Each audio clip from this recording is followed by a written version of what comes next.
मैं हूं पीके विश्वकर्मा और आज मैं आपको बता रहा हूं कोशिका के भाग। कोशिका के कितने भाग होते हैं, पार्ट ऑफ सेल। तो आप इसे देखें और सब्सक्राइब करें, लाइक करें हमारे चैनल को। तो चलिए चलते हैं, स्क्रीन पर दिखाते हुए आपको हम बता रहे हैं कि कोशिका के कितने भाग होते हैं।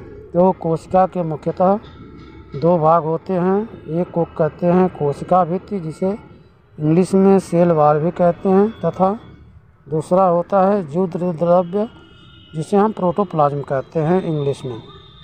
अब जो है सेल वॉल क्या है, तो सेल वॉल या कोशिका भित्ति यह कोशिका के अंदर पाए जाने वाली बाहरी सतह है जो सेल की आवरण बनाती है, या सेल का एक सेल के बाहर का भाग है।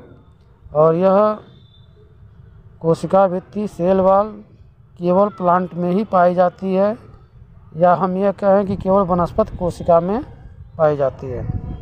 यह सेल वॉल सेलुलोज की बनी होती है। इसके साथ ही एनिमल सेल में, मतलब जंतु कोशिका में सेल वॉल नहीं पाई जाती। सेल वॉल की जगह पर प्लाज्मा मेम्ब्रेन पाई जाती है, जिसे हम प्लाज्मा झिल्ली भी कहते हैं। और यह प्लाज्मा मेम्ब्रेन लाइपोप्रोटीन की बनी होती है। तो ये हो गया सेल के आपके भाग। अब हम समझ लें प्रोटोप्लाज्म क्या है। तो प्रोटोप्लाज्म सेल वॉल को छोड़ करके जो भी सेल में होती है वह प्रोटोप्लाज्म होता है। प्रोटोप्लाज्म को हम जीवन का भौतिक आधार कहते हैं, मतलब physical basis of life is protoplasm. Protoplasm के दो भागों में विभाजित किया गया है, पहला साइटोप्लाज्म और दूसरा न्यूक्लियस। तो साइटोप्लाज्म और न्यूक्लियस प्रोटोप्लाज्म को दो भागों में डिवाइड किया गया है। इस प्रकार आपके साइटोप्लाज्म क्या है यह भी हम समझ लें। तो साइटोप्लाज्म केंद्रक और प्लाज्मा मेम्ब्रेन यह जंतु कोशिकाओं का बाह्य आवरण है के बीच का भाग है। साइटोप्लाज्म को हम कोशिका द्रव्य भी कहते हैं। कोशिका के सभी आवश्यक अंग इसी भाग में पाए जाते हैं, साइटोप्लाज्म में पाए जाते हैं, जो कि कोशिका के अंगक या सेल ऑर्गेनल्स कहलाते हैं। तो सेल ऑर्गेनल्स के भी दो भाग होते हैं। ध्यान रखें, सेल ऑर्गेनल्स के दो भाग हैं। पहला है एंडोप्लाज्मिक रेटिकुलम। एंडोप्लाज्मिक रेटिकुलम को हिंदी में अंतःप्रद्रव्य जालिका कहते हैं। यह सेल का स्केलेटन सिस्टम, मतलब कंकाल तंत्र बनाती है, और इसका मुख्य कार्य होता है सेल का ढांचा बनाना या सेल की मजबूती बनाना।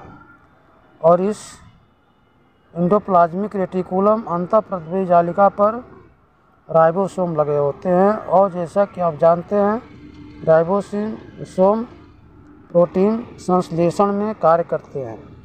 प्रोटीन सिंथेसिस में जब प्रोटीन का निर्माण करना होता है तो उसका निर्माण राइबोसोम ही करते हैं। सेकंड है माइटोकॉन्ड्रिया। माइटोकॉन्ड्रिया को पावर ऑफ हाउस कहते हैं, पावर हाउस कहते हैं, ऊर्जा का घर कहते हैं, ऊर्जा गृह कहते हैं, क्योंकि इसमें कार्बोहाइड्रेट का ऑक्सीडेशन या ऑक्सीकरण सिर्फ माइटोकॉन्ड्रिया में ही होता है। माइटोकॉन्ड्रिया भोजन के ऑक्सीकरण को कोशिकीय शोषण या अंतः शोषण कहते हैं। भोजन के ऑक्सीकरण को कोशिकीय शोषण या अंतः शोषण कहते हैं, इंटरनल रिस्पायरेशन। और भोजन के ऑक्सीकरण के फलस्वरूप जो ऊर्जा उत्पन्न होती है वह ऊर्जा माइटोकॉन्ड्रिया में कलेक्ट होती है, संग्रहित होती है, और संग्रहित होने के बाद जिसे हम एटीपी कहते हैं, मतलब एटीपी के रूप में संचित होती है, संग्रहित होती है। बाद में जब हम कई दिनों तक 2-3 दिनों तक भोजन नहीं करते हैं और हमें ऊर्जा की आवश्यकता होती है, तो ऊर्जा हमें माइटोकॉन्ड्रिया से ही प्राप्त होती है। अर्थात यह पावर हाउस इसीलिए कहा जाता है कि जब हम नहीं भी भोजन लेते हैं, नहीं भी एनर्जी लेते हैं, फिर भी हमारी शरीर काम करती रहती है। और उस शरीर की ऊर्जा कहाँ से आती है, उस शरीर की एनर्जी कहाँ से आती है, तो वह आती है माइटोकॉन्ड्रिया से। माइटोकॉन्ड्रिया में एटीपी के रूप में संचित ऊर्जा एडीपी और एडीपी से एएमपी में परिवर्तित होकर हमारे शरीर को ऊर्जा देती है, जिससे हमारा शरीर कार्य करता है। तो बस आज इतना ही। आप वीडियो देखने के लिए आपको बहुत बहुत धन्यवाद।